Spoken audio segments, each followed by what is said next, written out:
मैं बौद्ध हुआ करती थी, लेकिन अब मैंने इस्लाम को चुन लिया है। बौद्ध लोग एक ही साथ कई देवताओं में आस्था रखते हैं। वो अपने द्वारा बनाए गए भोजन का कुछ हिस्सा अपने भगवान को भी चढ़ाते हैं। वो लोग टीवी पर मुसलमानों को आतंकवादी और उग्र किस्म का दिखाते हैं। इस्लाम का अर्थ है शांति, पवित्रता, प्रेम से रहना। मैं चाहती हूँ कि हर कोई अपनी आंखें खोले, खुले दिमाग से इस्लाम को समझे और इसे माने। अगर मोहम्मद सल्लल्लाहु अलैहि वसल्लम इस वक्त उस दरवाजे से अंदर आए, वो पहली चीज जो मैं उनसे कहूंगी वो होगी कि मुझे माफ कर दीजिए।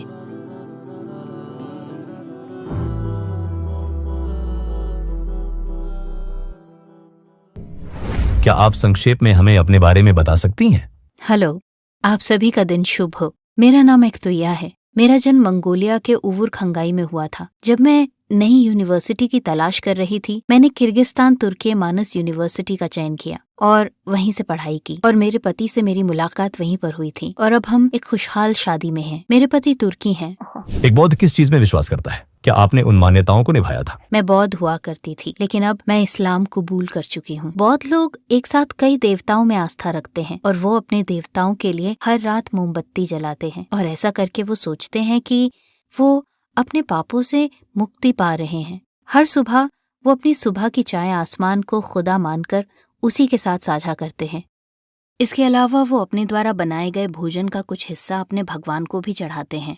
अस्सलामु अलैकुम भाइयों और बहनों, हमें एहसास हुआ कि इस वीडियो को मिलाकर हमारे 80% दर्शकों ने हमें सब्सक्राइब नहीं किया है। जैसा कि आप जानते हैं, हम एक नॉन प्रॉफिट संगठन हैं और हमारे वीडियोस पर विज्ञापन बंद है। टुवर्ड्स इटर्निटी सिर्फ एक यूट्यूब चैनल नहीं है, बल्कि एक मदरसा भी है। यहाँ हम खुद को और युवाओं को इस्लामी तौर पर शिक्षित करने का प्रयास करते हैं। तो हमारे इस आग्रह का एकमात्र उद्देश्य सच को फैलाना है। देखने में यह एक छोटा सा काम लग सकता है, लेकिन इंशाल्लाह यह हमें लाखों लोगों तक पहुँचाएगा। आइए मिलकर लाइक और सब्सक्राइब का बटन दबाएं और टुवर्ड्स इटर्निटी की राह पर आगे बढ़ें।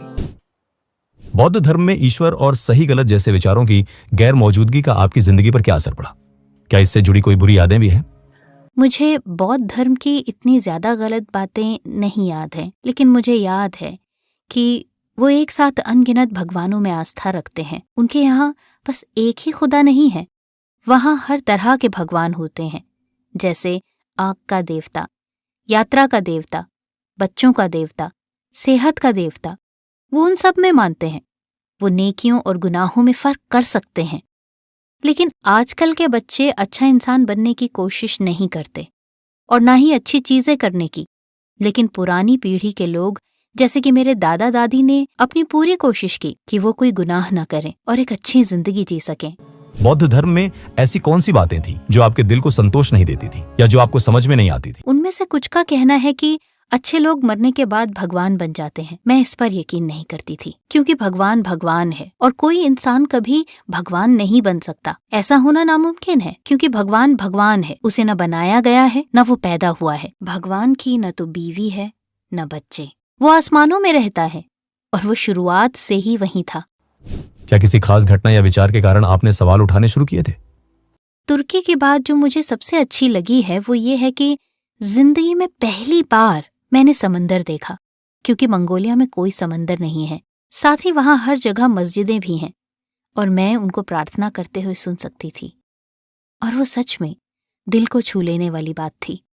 जब मैंने पहली बार सुना कि वो कैसे प्रार्थना कर रहे हैं, तो मैं हैरान हो गई, क्योंकि मैंने पहले कभी ऐसी खुशी और सुकून महसूस नहीं किया था। मैं मुस्लिम लोगों की दोस्त बनी और जो भी मैं इस्लाम के बारे में जानना चाहती थी, मैंने उनसे पूछ लिया।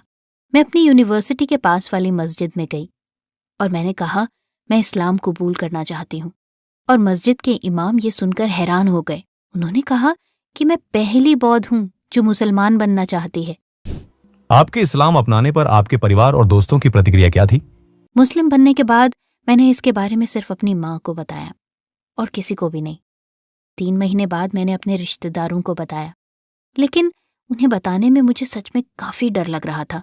पर मेरी माँ ने कहा, तुमने ये अपने लिए किया है और अगर तुम खुश हो तो मैं भी खुश हूँ। मेरी दुआ है कि तुम हमेशा खुश रहो। मैंने पिछली जनवरी में अपने दादा को इस बारे में बताया। मुझे लगा कि उन्हें बुरा लगेगा और मैंने उन्हें निराश कर दिया है। और फिर मैंने उनको बताया कि जब मैं बाहर जाती हूँ तो हमेशा इसे पहनती हूँ। लेकिन वो मुस्कुराए और बोले, तो फिर मैं भी अपना सिर ऐसे ही तुम्हारी तरह लपेट लेता हूँ। चलो दोनों साथ मिलकर ये करते हैं और साथ में बाहर चलते हैं। आपकी पहली नमाज का अनुभव कैसा रहा? आपने क्या महसूस किया? और मेरे लिए ये काफी मजेदार था। जब मैंने पहली बार नमाज पढ़ी, ऐसा लगा मैं किसी दूसरी दुनिया में प्रवेश कर गई हूँ। मुझे लगा कि मैं बिल्कुल अकेली खड़ी हूँ और अल्लाह मेरे सामने है और सिर्फ उन्हीं से प्रार्थना करती थी। मुसलमान बनने के बाद आपने एक सपना देखा था, वो क्या था, कुछ बताएंगी? मेरे मुसलमान बनने के 6 दिन बाद मैंने एक सपना देखा। मैं किसी विशेष स्थान पर थी जो एक अस्पताल जैसा लग रहा था और वहाँ सब लोग एक कतार में खड़े थे। वहाँ पर ये 3 सफेद दरवाजे थे और बाईं ओर के दरवाजे पर नीले रंग की बुनियाद पर सुनहरे रंग से अरबी में कुरान की पहली 7 आयतें लिखी हुई थीं। और मैंने सोचा, ये स्वयं अल्लाह की तरफ से मेरे लिए एक संदेश है, जहाँ मुझे बताया जा रहा है कि मैंने सही रास्ता चुना है और ये मेरा अब तक का सबसे सही फैसला था जो मैंने लिया था। कम से कम मुझे तो यही लगता है। हमारे नबी की कौन सी बात ने आपको सबसे ज्यादा प्रभावित किया? अल्लाह के नबी मोहम्मद सल्लल्लाहु अलैहि वसल्लम, उन्होंने जो किया था, जो भी अल्लाह ने उन्हें बताया, उम्मत से क्या कहना है, उन्होंने वो सारा कुछ हम तक पहुंचाया। भले ही किसी ने उस पर विश्वास न किया हो, उन्होंने हार नहीं मानी और वो अपने विश्वास पर कायम रहे। धीरे धीरे उन्होंने सब चीजें स्पष्ट की और हमें बताया कि ये बातें कितनी बेहतरीन हैं।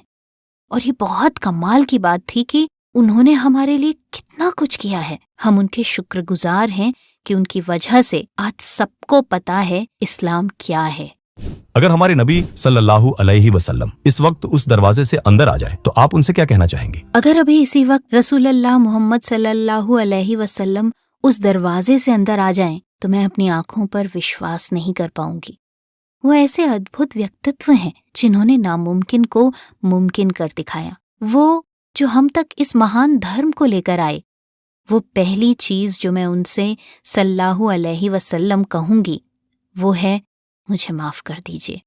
इस अजीम धर्म की महानता को इतनी देर से अपनाने के लिए मैं आपसे माफी मांगती हूँ। अगर आपको किसी गैर मुस्लिम से बात करने का मौका मिले तो आप उससे क्या कहना चाहेंगी? इस्लाम का मतलब है शांति, पवित्रता, प्यार से रहना। अगर आप सचमुच इस पर विश्वास करते हैं, इसका आदर करें और इससे मोहब्बत करें, तो आपको बेशक वो तोहफा मिलेगा जो अल्लाह ने हमारे लिए भेजा है। काश मैं इसे थोड़ा और पहले समझ पाती, मैं इसे थोड़ा और पहले चुन पाती।